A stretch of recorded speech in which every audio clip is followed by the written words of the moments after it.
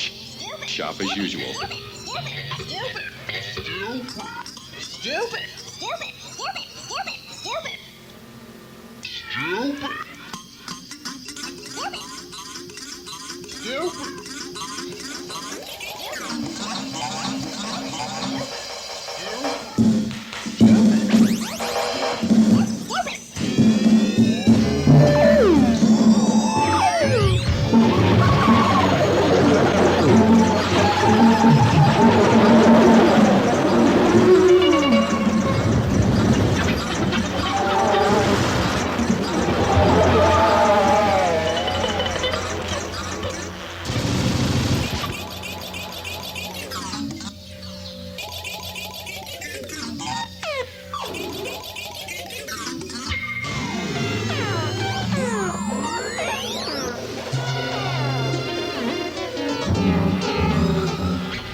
Who is this?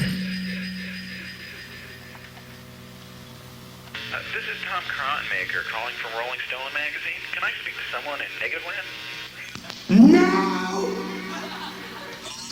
Can you comment on the connection that was made between your music and the axe murders last month in Rochester, Minnesota? Now it begins! Can you tell me, off the record, is there any backwards masking on the song Christianity is Stupid? No!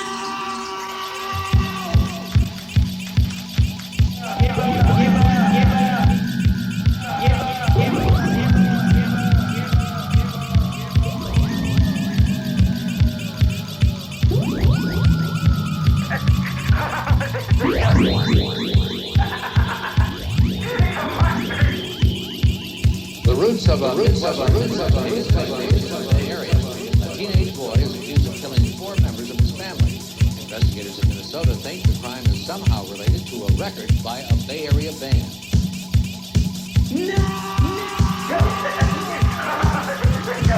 Al Eisner has that story. The case involves 16-year-old David Prom, an A student from a very religious family. He's accused of killing his brother, sister, and parents with an axe. Attorneys say David and his parents frequently argued about religion and music, even on the night of the murders, when a Negativland album may have sparked the last family dispute.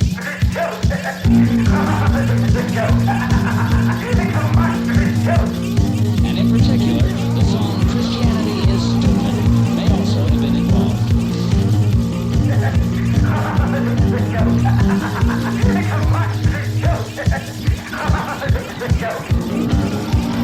If you have 26 Americans to kill, and you've already killed 17 Americans, how many Americans does that leave for you to kill? They didn't understand. They didn't understand. They didn't understand. Christianity is stupid.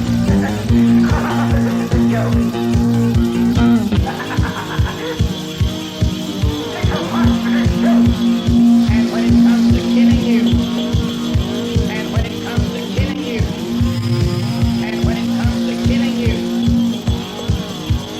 they like to use every means in the book.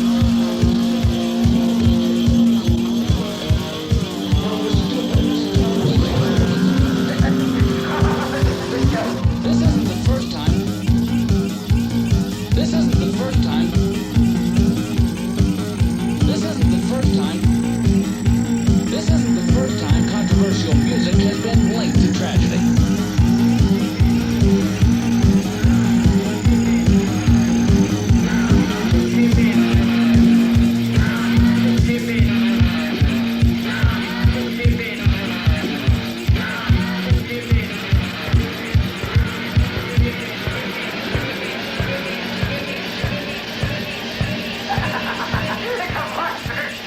Christianity is stupid.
because we don't have enough data. We don't have enough data. And also, we don't have enough data. We just don't have enough data. We don't have enough data. We don't have enough data. We just don't have enough. And that's why I'm saying data, data, data, data.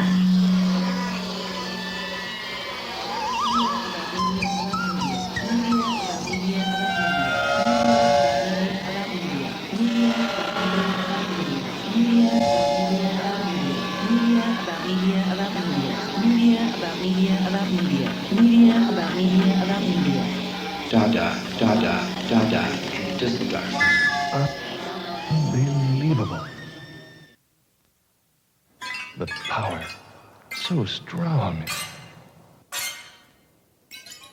Pontiac Grand Prix.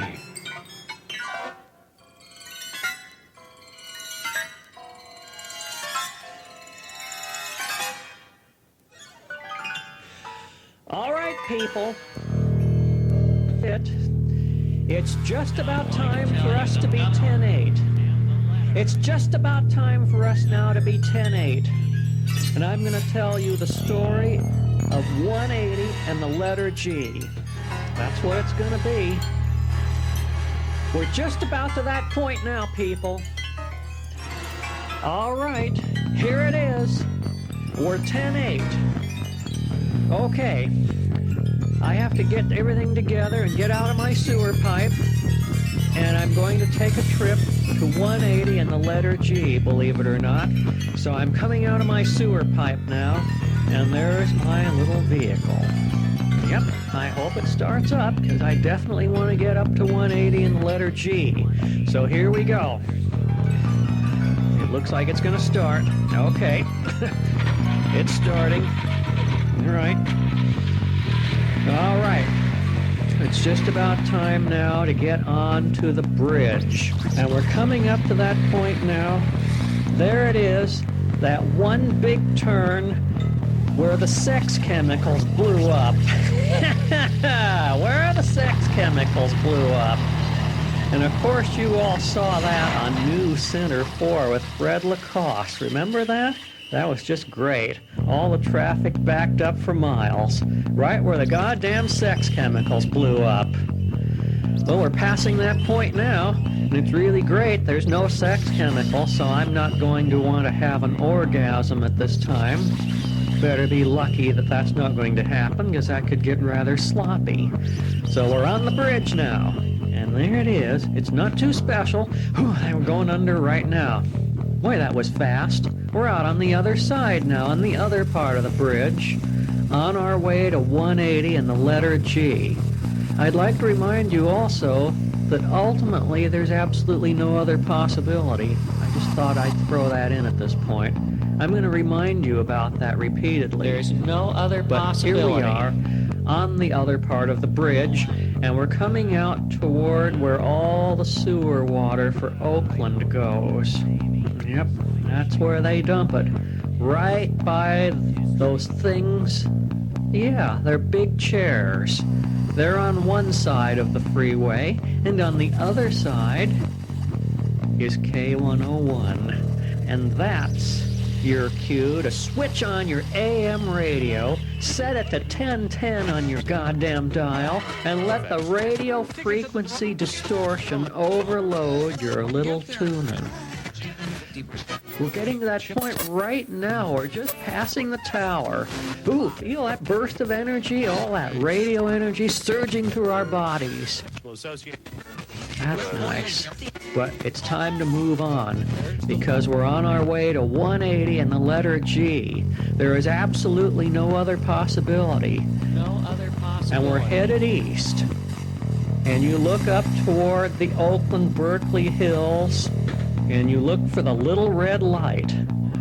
The little red light on my favorite ham radio repeater station. That's WR6, automatic bowel movement.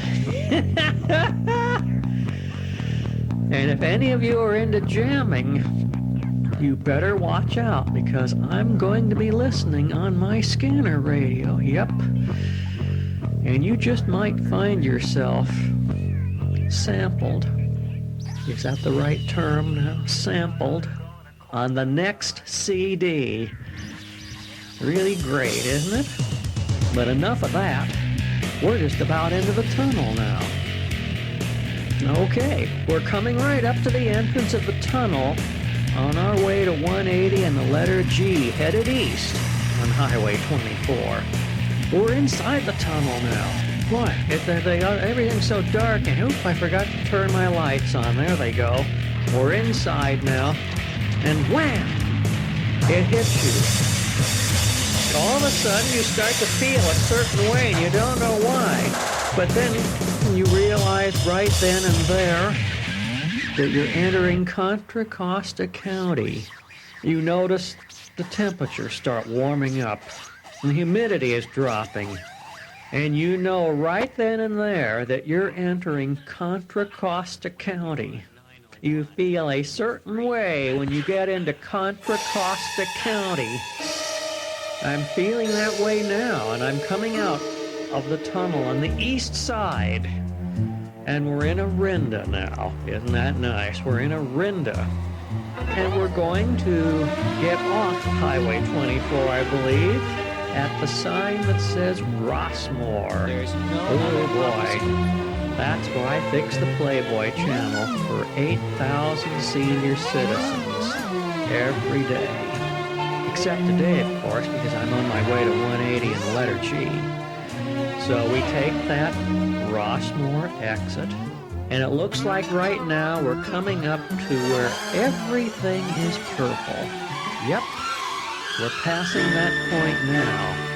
That there Moore University. I had a service call there on the Playboy channel one time, and of course the cable was all purple, but in the rooms, they got these little tiny rooms, and all there is a bed and a huge jar of Vaseline. So I got real frightened. I had to get out of there quick. So I took the cable box, and I wasn't supposed to do that either, but I didn't want those people to get the Playboy channel. That'd be very, very bad. So forget about that now. I'm kind of afraid of that place. So I'm up to the sign that says Alhambra Avenue in Martinez, on our way to 180 and the letter G. There's absolutely no other possibility. There's no other possibility. We have to get to 180 and G. Okay, we're nearly there now. We're coming up to the place where... Oh yes, there it is. Where the A&W root beer place used to be. It's not there anymore now. I think it's a Jiffy Lube. But on the other side of the street is another little place. It's Safe Muffins. And you know you're going to have to get into Safe Muffins and shoplift the HR steam cleaning system. But before you can go into Safe Muffins and shoplift the HR steam cleaning system, you have to become invisible. And you have to find a little Martinez sewer gas. There's a manhole cover right there at G in Alhambra. You stand on the green dot on the manhole cover. I don't know why there's a green dot on it, but that's what you have to do, nevertheless, to become invisible. You let that sewer gas come all over your body. Ooh, that's so loud. That's real nice. We're going to become invisible. Oh, yeah. We're becoming invisible now. Why? I'm just floating. I'm invisible now. That's it. I'm going into Safe Muffins. No one can see a damn thing. They might see the steam machine moving all by itself, but that's just dumb old me shoplifting it because somewhere somebody knows that I have to get it up to G. So I've successfully done that now. I've got the steam cleaning system. I'm wheeling it up G Street. It actually is a street. It's G Street. But I'm going to just keep calling it G. Or was it the numeral 2 and the letter U? Where that happened. You know, I thought about that all of a sudden. That's odd. But I'm going to just keep calling it G. So we're just about up there now. The hill is real steep. I'm having trouble with this goddamn cleaner. Whoops, there goes the carpet wand. I gotta get that back. It fell off. Let me go pick it up. Okay. I've got it in my hand again. I'm coming up to 180 and the letter G. It's funny how G and 180 are like the same thing. Actually, it isn't. They're two separate things. But I'm up at 180. And it's a little blue place, I guess. And you march right up the steps. And you push the button. The door opens automatically. And you see the dog juice. The horrible dog juice all over the orange carpet. And you know right then you're going to have to take care of all that dog juice with the HR steam cleaning system. And you just realized it, you got it all over your hand on the doorknob. There's dog juice on the doorknob as well. So you march right into 180 and the letter G, and you hear a voice. And it says, "Drew, fetch my cigarettes." Another voice says, "They're on top of the refrigerator." But you don't let that bother you. You're inside now, and you know you have to complete your mission. So you go back to the kitchen. And you notice the Mr. Coffee maker has your hot water ready to pour into your HR steam cleaning system. You're getting really excited now because you know you're going to be able to take care of the dog juice. So I'm ready now to pour the hot water into the HR steam cleaning system along with a little super concentrated rug cleaner. About a thimbleful is all it takes for a whole gallon of water, and it really does a good job. So there we go. You got your HR steam cleaning system all fired up, and you take care of all the dog juice in the living room on the orange carpet. And it's going along real good, and you just all of a sudden realize that you have to go into the basement when you're done. You don't know why you have to go in, but you know there are toads in the basement. And believe it or not, there's 180 of them. Western toads, males and females, in the basement. So you finish up with your steam cleaning, and get it all packed up, put it by the front door, and you're ready to go back to Safe Muffins with it, but you got to go down into the basement. So you go down the steps. I guess there's about 20 steps down into the basement of 180 and the letter G. And there they are, all the toads. Boy, they're just great. Some of them are real fat. There's one that has skin that looks like a paisley shirt. I think I'm going to call him Super Mod Toad. You go ahead and pick up that little fatty. He won't squeak or croak. I guess he'll squeak a little bit because he's a male. He does a little toad juice all over you. And then, to your surprise, all the toads start doing something really weird. They actually won't croak, but they'll say this. Herbis, spray me with the 409, spray me with the 409. You can't believe that all these toads are saying that, so you get so excited and you're all scared now.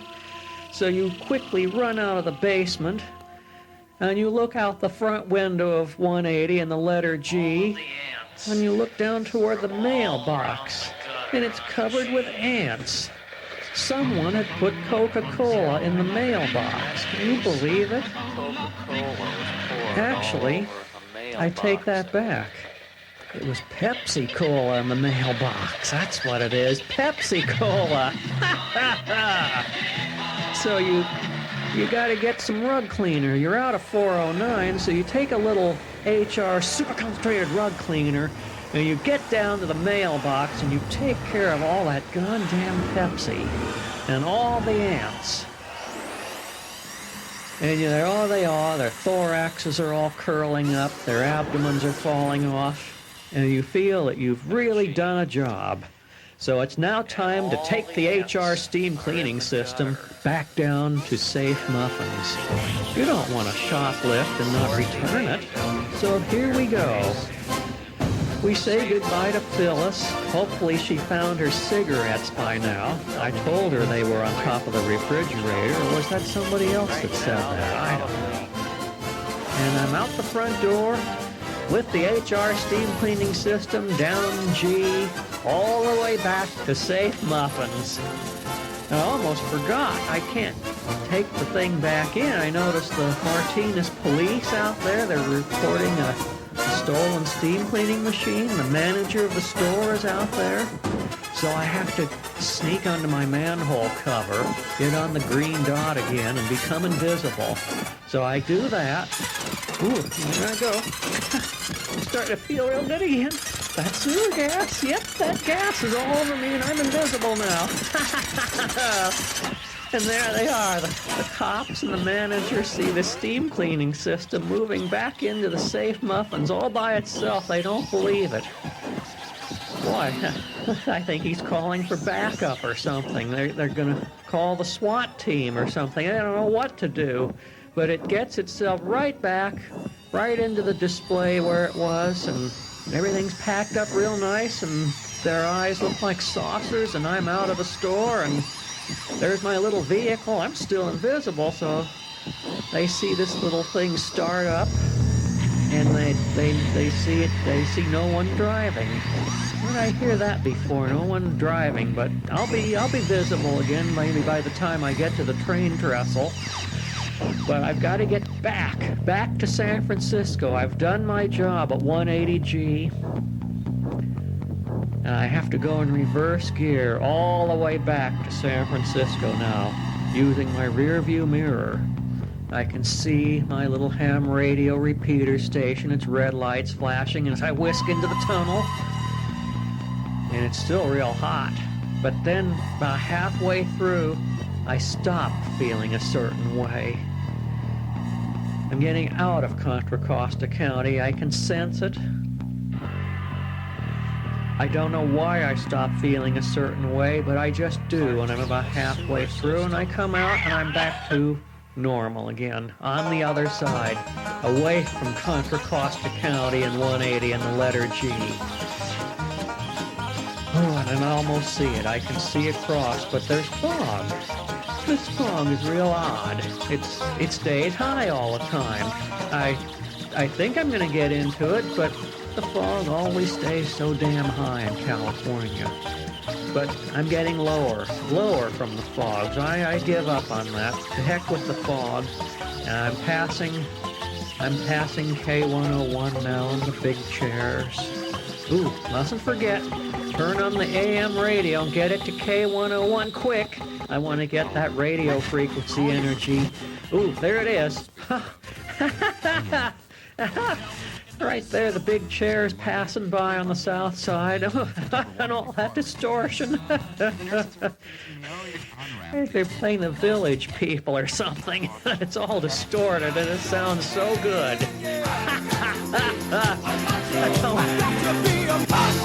I'm on the bridge now. And here I am. There's going to be an absolutely no other possibility somewhere thrown in here. I'm starting to get that feeling now. No other possibility. Oops, there's the place where the sex chemicals blew up. There we are. We're on that big turn again. That was so great. I think I may have seen it on the Channel 4 News with Art Brown. I think it was on all the channels that they had their...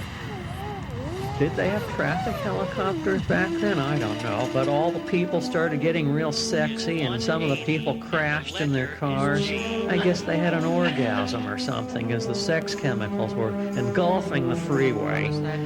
But I'm past that now, and I'm down. I'm getting off. Still going backwards. Still looking in my rearview mirror. And there's I guess 3rd Street or 4th Street, the entrance to my sewer pipe back here in San Francisco. And here I am. There's my sewer pipe. I'm going into the pipe now, lifting up this grill, and in I go. So here I am, It's kind of a tight squeeze in here, and there's a lot of slime, but it's really starting to feel good. I'm getting deep within my sewer pipes now.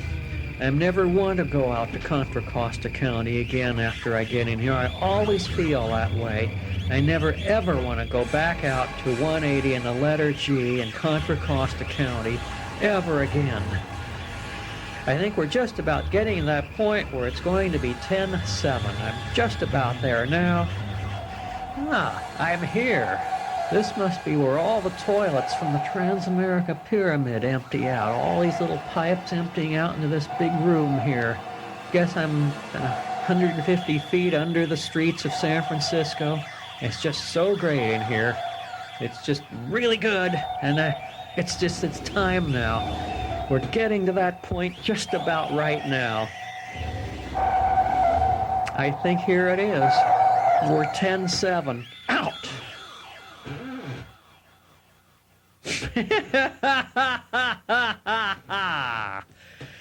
Is that it or what? I don't know.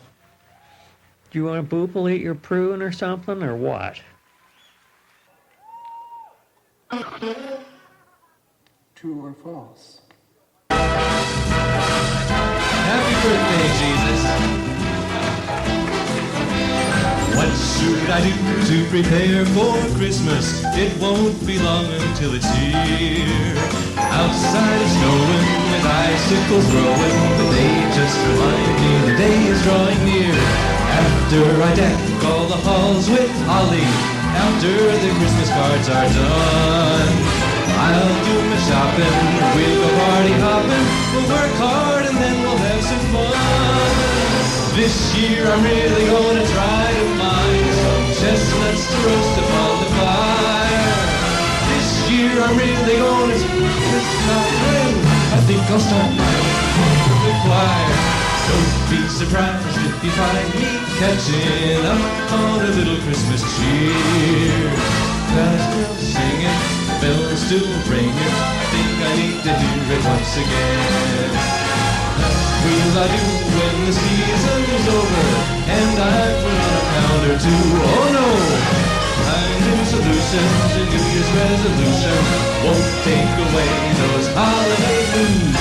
Maybe I need to remind myself of that little town in Bethlehem.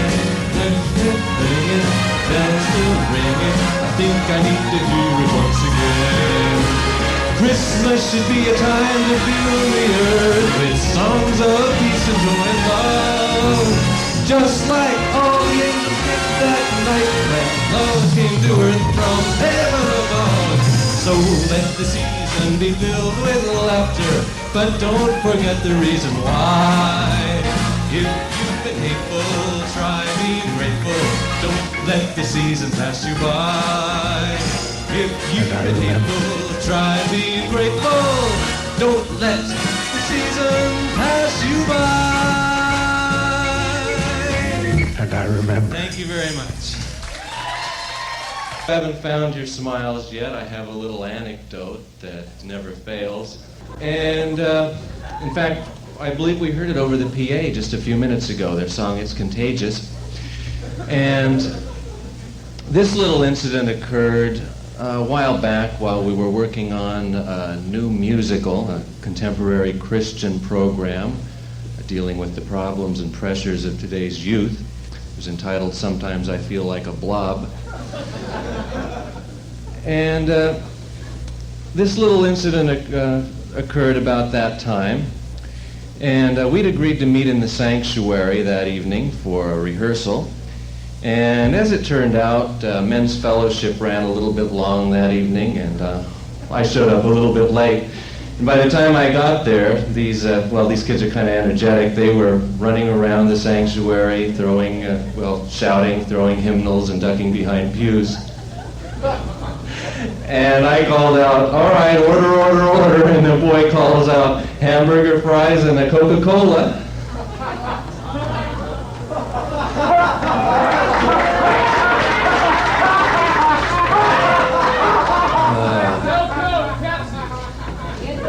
But I do want to remind you, the Youth Teen Action Singers do have a new album out. It's their 19th release on the Sacred Phonic label. It's entitled How Do You Spell Joy? And we're going to do a song together. We're going to kind of warm up tonight with a song from the album. And where are my visual aids? I need my visual aids. Well, I don't know. Maybe we'll have to do them without. To get back there. Well, I don't know. I'm glad I have them. Anyway, the name of this song, as you can see, is Stop. And it's an old favorite, so if you know it, feel free to join in and sing along. And if you don't know it, you can also participate. And all I need from you is a couple of claps every time you hear the word stop. So let's try it once for practice, okay? Stop. Okay, well, maybe we... Why don't we try it one more time, and let's get behind it this time. Okay, ready? And stop. Okay, very good. Let's go right to it. All right, and stop. And let me tell you what the Lord has done for me. Stop. And let me tell you what the Lord has done for me. He forgave my sins and He saved my soul. He cleansed my heart and He made me whole. Oh, stop and let me tell you what the Lord has done for me.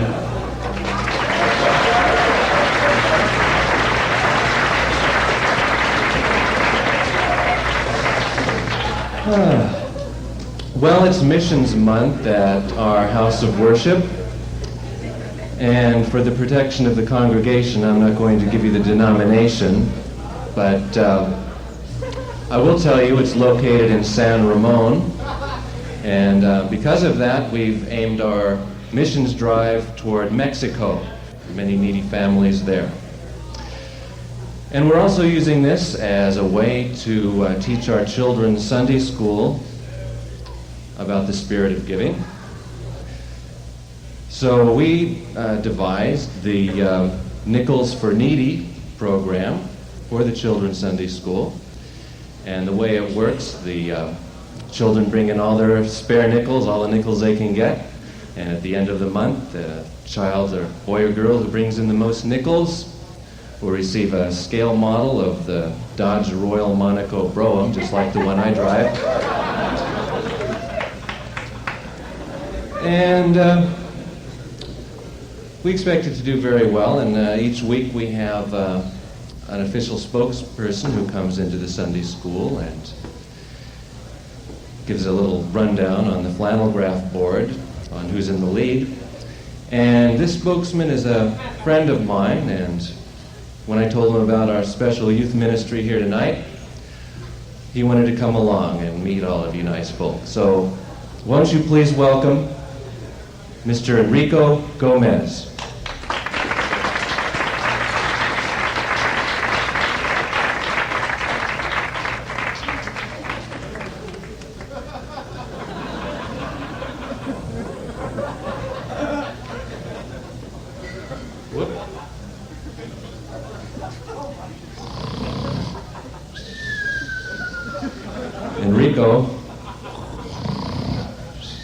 Enrico.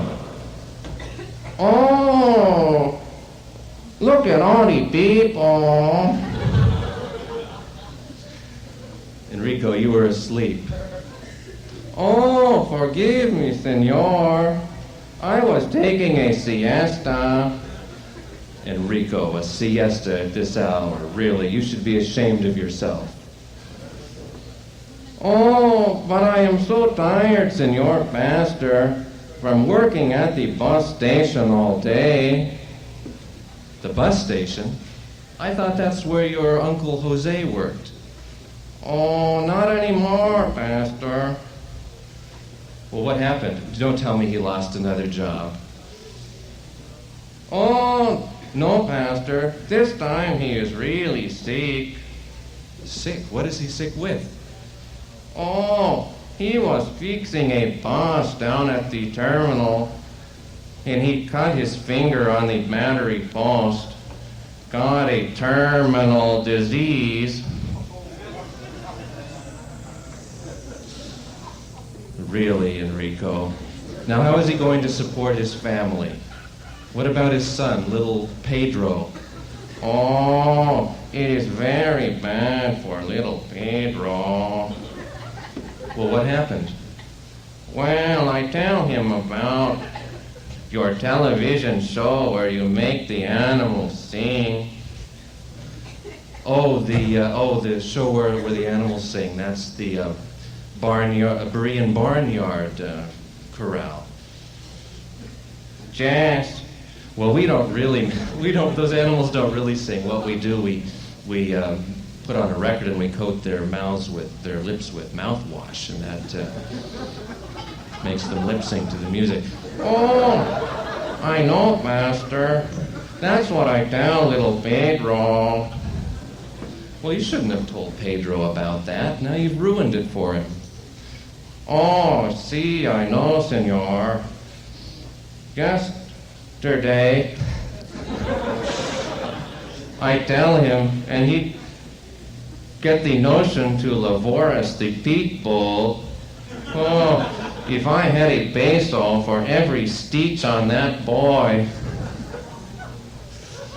Really, Enrico, I think you're insulting our audience with these stories. I think it's about time we did a song. What do you think? Oh, see, Pastor Deke, we should do a Christmas song. Well, a Christmas song, Enrico. Now, that's about the first sensible idea you've had all day. What song would you like to sing? Oh, I would like to sing Ave Maria. Ave Maria. Enrico, that's Catholic. Well, so am I. Enrico, I think it's about time for you to go back to your box. No. Say goodnight, Enrico.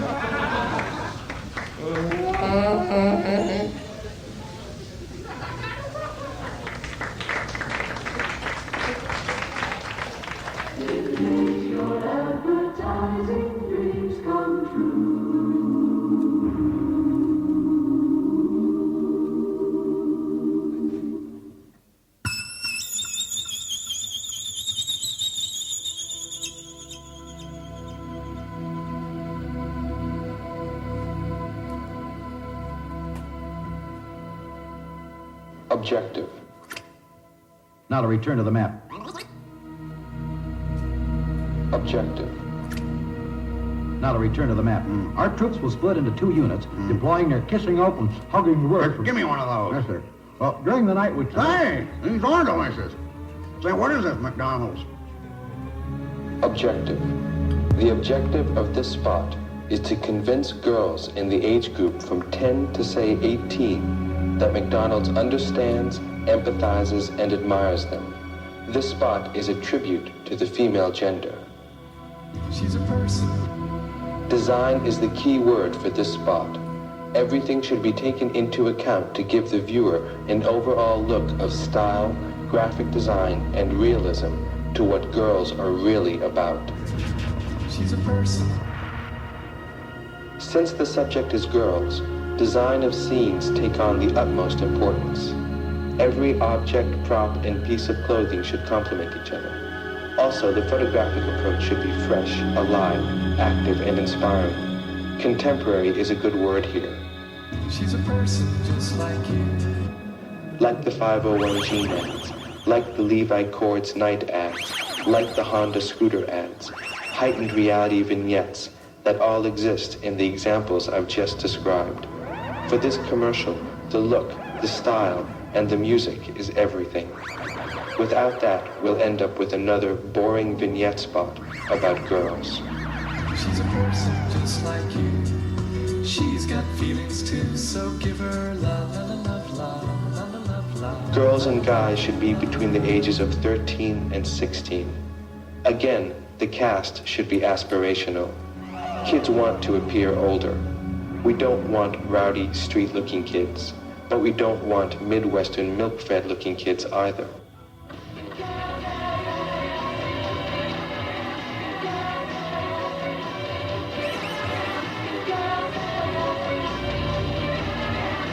To package themselves. The kids should look mature, wise, and have character. To package themselves. We don't want redheads with freckles, all blonde, blue-eyed darlings. To package themselves and market themselves. We want a cross-section of the American girl. To package themselves and market themselves as shiny, attractive, cool, totally semi-awesome little packages that others are going to want to buy. Some pretty, some not so pretty, but with character. As shiny, attractive, cool, totally semi-awesome little packages. We want to portray the world the way it is, so we have to cover the ethnic requirements. Some blacks, some Latins. This is not your typical McDonald's commercial. We are talking a daring step for McDonald's. Cool, totally semi-awesome little packages that others are going to want to buy. The kids we are speaking to are dramatically sophisticated. The McDonald's objective for tween advertising is to portray happy, smiling kids in their own world. As shiny, attractive, cool, totally semi-awesome little packages. The camera is like a disembodied spirit that catches these kids in the act of being themselves. McDonald's still represents God, America, and apple pie. They tell you they want to move out of the neighborhood, but then we find out that they only wanted to go next door. Totally semi-awesome little packages that others are going to want to buy. I'm saying this to say that there is a fine line between where we are and how far we can go. These spots should not look too urban, too ethnic, too new wave, or too anything that doesn't jive with McDonald's image. To package themselves. Lighting should be dramatic, but not shadowy.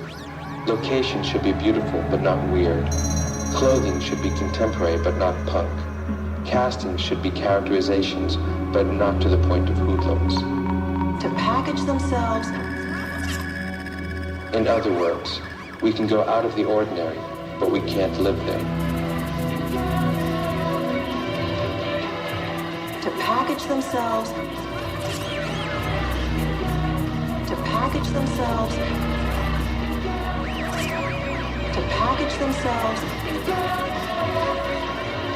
I know this may sound confusing, but I find it's better to know the way McDonald's works now than argue on the set about it later. Good luck, everyone.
McDonald's is my kind of place. I can't stand those pirates.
Very pretty.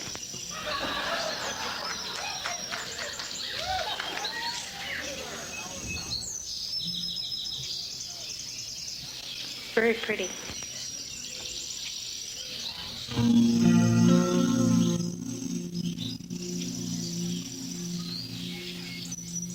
Very pretty.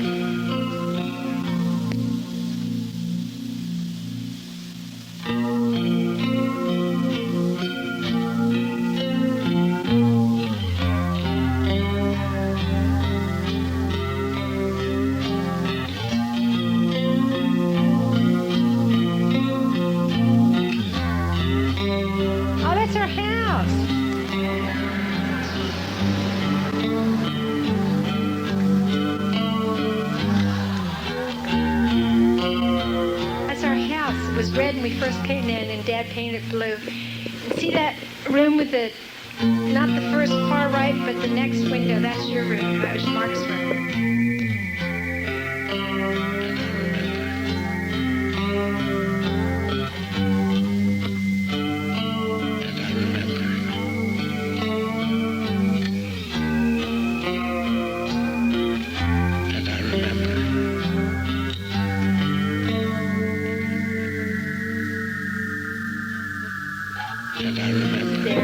There's Mom. Oh, there's me. I'm pregnant with Mark. God, every time I wore my clothes, I just keep letting them out. I got fatter and fatter. I gained 32 pounds.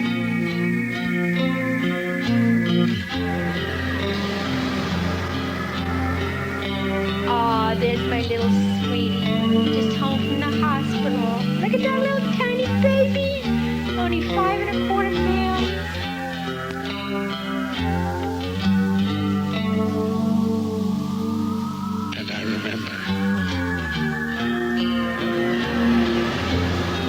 Daddy's just going, I think he's just gotten home from work. And he's saying hi to you, getting your photo taken.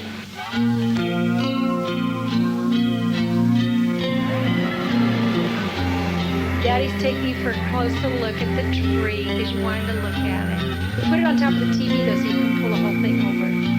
See the angel on the top? You still got that angel? See a baby picture on the TV? Got that in the album.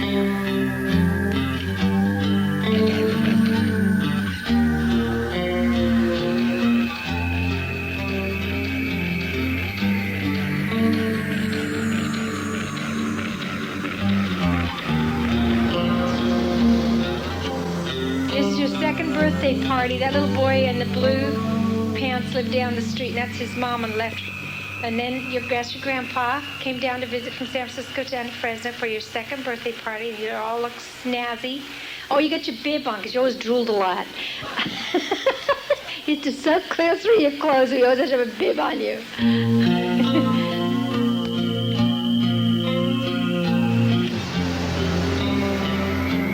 There he is. I think Dad must have come along and covered up the privates again. Dad's always doing that, protecting you from posterity. Look at that. Isn't that precious? Isn't that precious? Look at the eyes coming off his cow. Aww.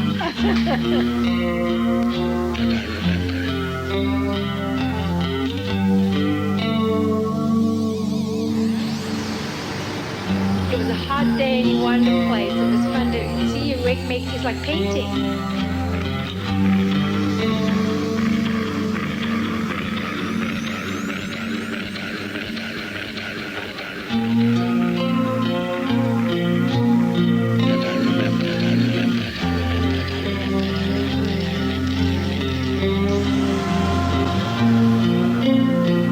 There's baby Craig, just home from the hospital. Their first greeting.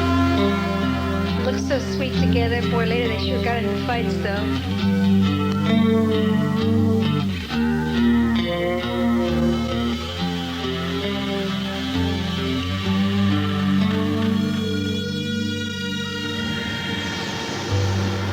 I still got that dress.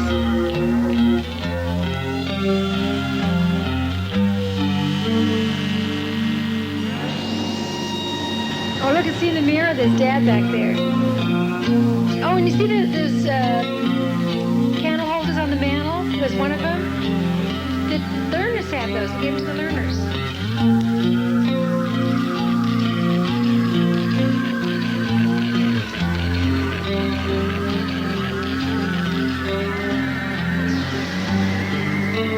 Dad used to spend a lot of time playing blocks.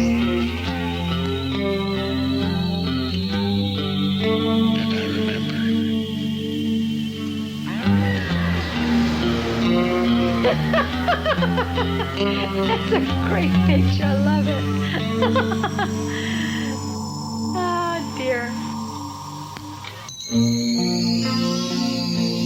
Oh, dear. Oh, this is one of our many trips down to Disneyland. Didn't seem to be at least a bit nervous on it, did you?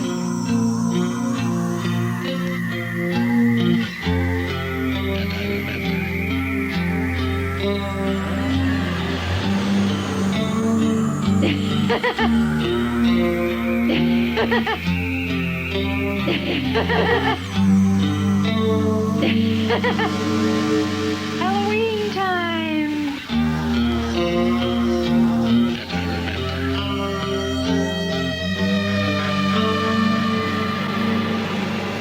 This is your dad's pride and joy. This is the Riley. He's washing it. Boy, when that got sold, Dad sold it only for $100, and the guy drove it away. Dad turned around, walked in the house. He had tears in his eyes. He couldn't stand to see it drive away.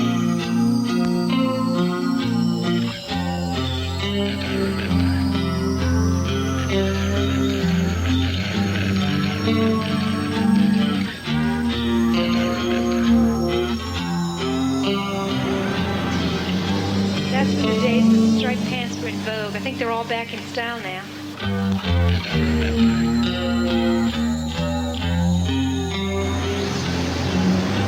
Oh, this is a great vacation. We went up to the Tetons in Yellowstone. Well, that was our first camping experience in number 19.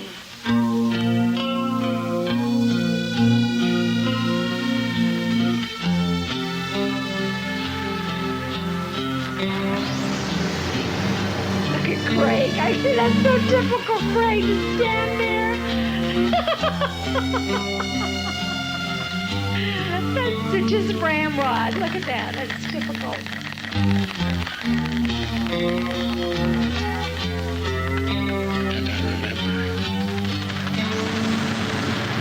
The start of the musical career. His first guitar bought with blue chips down.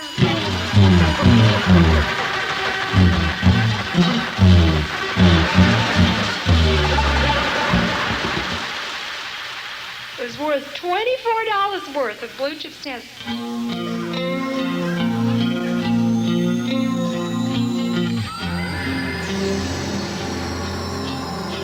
Oh, here we are. We have moved up to Concord. And Mark was building a clubhouse with Mike Lerner on the right. And Craig. What does that say? No trespassing. Where you got that no trespassing? Oh, look at Scotchy's on the fence. Our cat. This was Uncle Mac, who's on the far right, 80th birthday. We went to the Boundary Oaks Golf Club into their restaurant for a brunch, Sunday brunch, to celebrate Uncle Mac's 80th birthday. And he said, after this many birthdays, any more years that I live is a gift.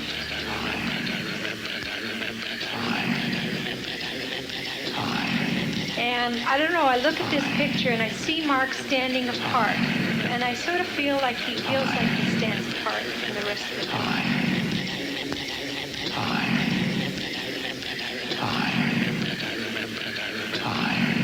That tells a lot, that picture does. That tells a lot, that picture does. 3, 2, 1, 0. Dipstick, trash bag, shout, new class. Tail like, judge like, pizza grill. Deal the map, the universe of Harry. Aerial breakthrough. Shotgun sliver. Car bomb.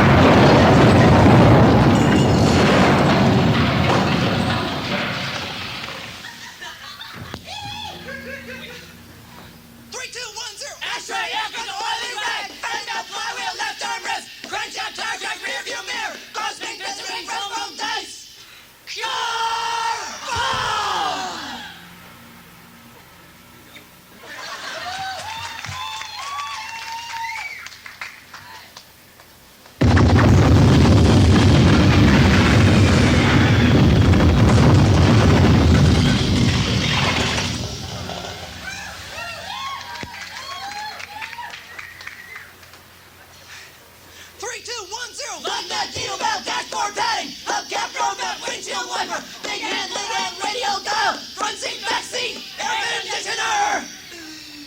Car bomb!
There's no other possibility. There's no other possibility. There's no other possibility. I repeat, there's no other possibility.